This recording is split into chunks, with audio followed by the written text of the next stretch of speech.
Hello everybody and welcome. In this video I'm going to show you how to pair your speaker MTUNE M1 with your MacBook.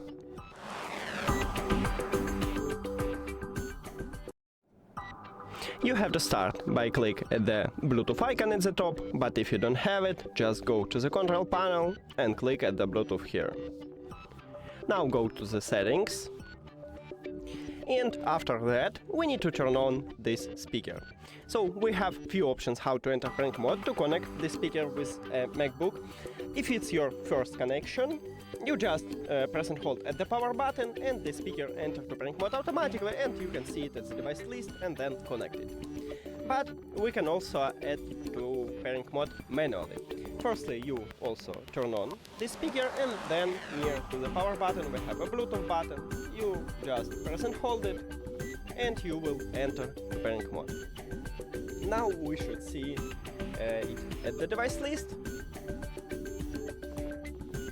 And right here we have it. Now click connect near to it. And we did it!